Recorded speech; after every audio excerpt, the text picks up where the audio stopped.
What's up, guys? NepentheZ here, and welcome back to another episode of the Road to Glory. I need to get my chair in place. I feel weird if my line of sight isn't directly with the camera, and I'm like a little bit off camera. I feel weird and I have to adjust myself. It's a bit weird, but whatevs.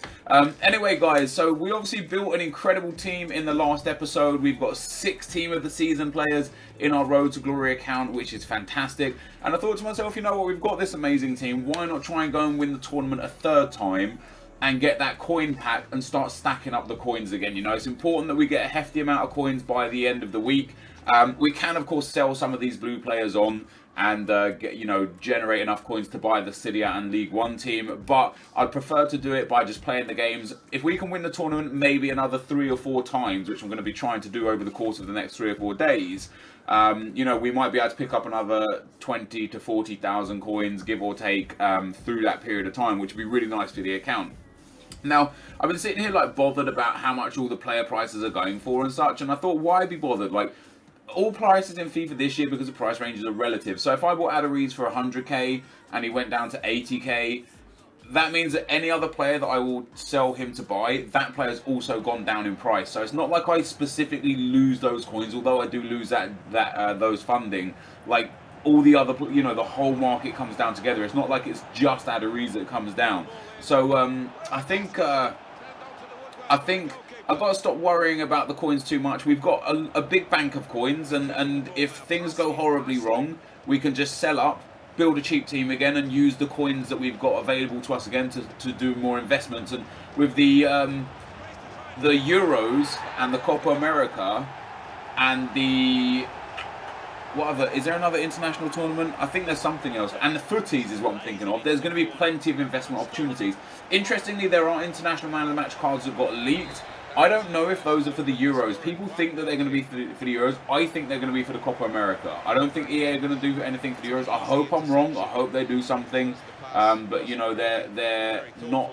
they don't have the rights to it. PES has the rights to it, so I don't know if they're going to do anything, but we'll see. Anyway, guys, we go 1-0 up in this game with a nice Adariz finish. Fake shot from Rakitic, fake shot from Adariz. Lovely performance from Hesse down the left-hand side. Gets into Adariz again, who shoots and scores.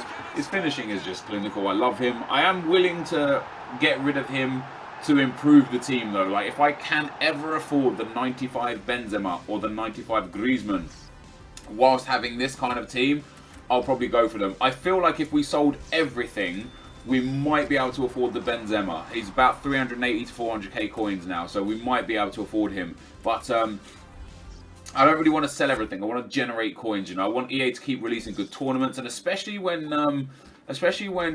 Team of the Season is over, I want them to keep generating good tournaments for us. Don't just end it there and assume that, okay, that's it, Team of the Season's over, these guys don't care anymore. We want daily, weekly tournaments, or 3 daily tournaments. Every now and then, new tournament, first prize, a kit, second prize, a pack, third prize, the coin packs. Give me that. I'd enjoy that. That'd be great. Into the second opponent, we come up against guys, and he's actually got a really nice team, interesting team, because he's got some good position change. Like, that Carlos Vela position change is not cheap. If that were me, I would probably sell some of those players, or at least improve some of those players. Carrasco's really good on the left hand side, but Gamero at the striker position, I don't know if I'd go for that. We end up conceding a penalty, though, guys, on the 40th minute, and he steps up with Rakitic.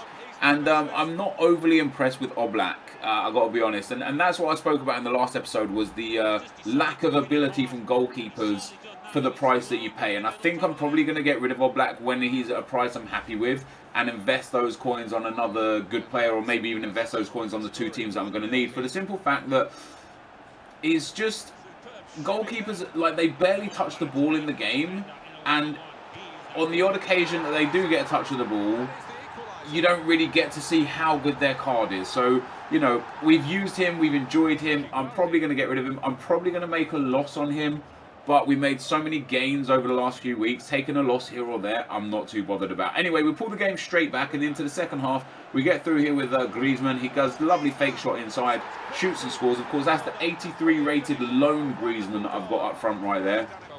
I like using him as a sub. Big impact player, 4-star skill moves, great left foot, and can't really be mad with it. And then we get the ball there with DeMarcos down the right-hand side into Hesse. Hesse back to DeMarcos. DeMarcos is really, really good as a right back. And as you can see, I've got him on the field here. I actually think I had him on at left back and he was just in that right back spot. But we cut it across to Adderese. Adderese shoots. Adderese scores to make it 3-1.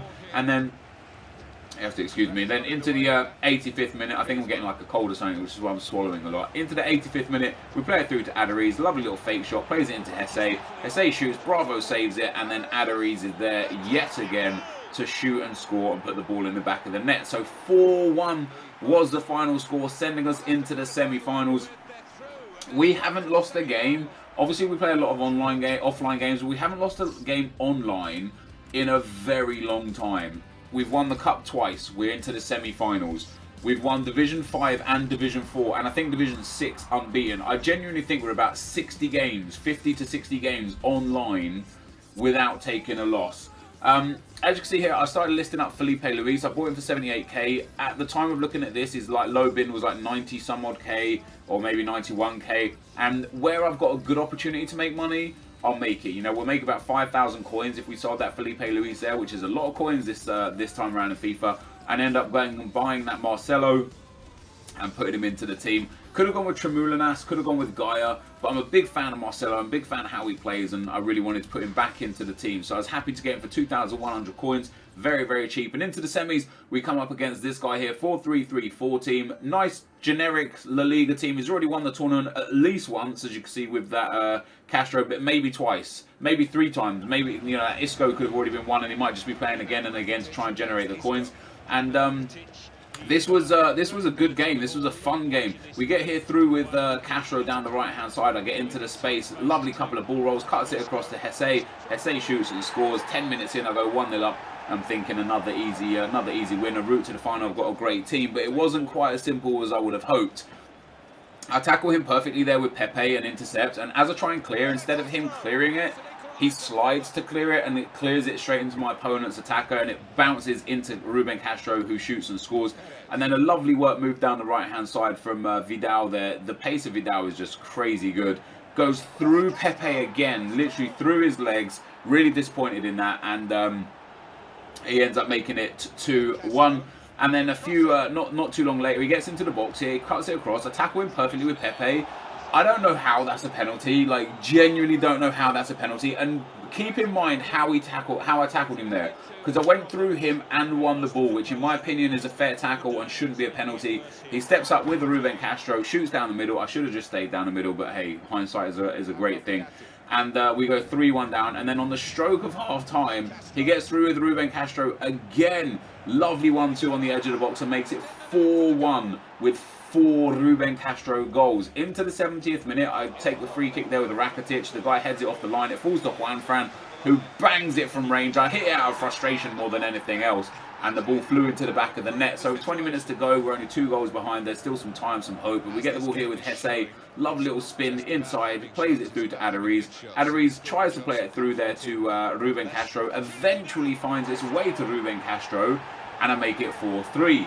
Game on. And with like five minutes later again, 10 minutes remaining or so, Rakitic into Koke. Koke with a long shot. What a goal that was. Fantastic strike. And now it's 4-4. So we are back in this game after being 1-0 up and then 4-1 down. We make it 4-4. Into extra time we go. My opponent again doing really good work. Lovely fake shot there with Castro. How I didn't tackle him there and how Pepe didn't intercept that just as he took the shot, I don't know. But he ends up shooting and scoring again with Ruben Castro, making that his 5th goal. On the 113th minute, I'm putting so much pressure on this guy. I'm all out attack. I've got, as you can see, Sergio Ramos up front. I'm creating chance after chance. Everything is going my way, and I can feel the goal coming. I know it's coming. I can feel it. We get the ball down the left-hand side here with Bruno. Beautiful ball roll past the defender. We get into the box. I should have crossed it there. I tried to be a bit sneaky, a bit cocky with it, and we end up getting a corner. 116th minute corner. Up steps Koke to take it. Koke whips it in. Bruno gets his head on the ball, and we tie the game up. Now, remember that penalty. Go back and watch it if you have to, because this is where it's important. 118th minute, we get through with Griezmann, we get into the box, we step past the defender. He goes through me to get the ball, which is exactly what I did with Pepe down the other end. I went through his defender to get the ball. I actually think I probably got the ball first as well. From me not getting that penalty, he goes down the other end with Piatti. Just really poor defending from me, and he shoots and he scores, and that is a terrible, terrible loss to take, you know. I feel like I should have won the game. It was an open-ended game. Both of us had a lot of chances. I'm not saying he was a bad player. I just feel like I should have won. And I created more chances. I had more possession. And as you can see there, he put in 33 tackles. 33. That's a lot of tackles. Now, at the end of that game, guys, maybe Marcelo was a bad omen. As soon as we got rid of Felipe Luis, we lost the game. I had to obviously put some contracts on some of the players, change up the team where needed, and I thought, let me go straight back into it. You know, like, that was an unlucky loss. We should have probably won.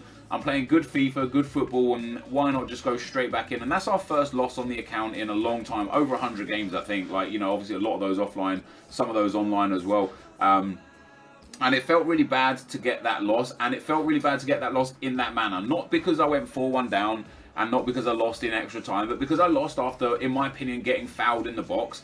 And at that point, I'm on tilt. I literally went into the next game just wanting to crush and destroy my opponent. We come up against FUT United FC. He's got a really average team, really bad in certain areas. You know, his CDM and Cam are just slow, weak, like, okay players, but not great. And we got into the box after 30 minutes here, but lost the ball. And he counters me straight away. Ava Banega here plays it through to Rodrigo. He gets through with Rodrigo, hits me with a stop and turn, just completely didn't expect it. Goes back to Ruben Castro. He shoots and scores. And although you could tell by the passing accuracy there, I was doing good work. I was enjoying the game. I was the aggressor in the game. I was creating chances. He gets through on the stroke of half time with Ruben Castro and plays it into, I don't know who that is, Parejo shoots. And there's Oblak again letting me down, parrying it straight into Banega's feet. Banega shoots and scores. And then into the second half, guys, again, a penalty that I don't think was a penalty. He cuts it across. Oblak with just a weird save. It goes through to the edge of the box.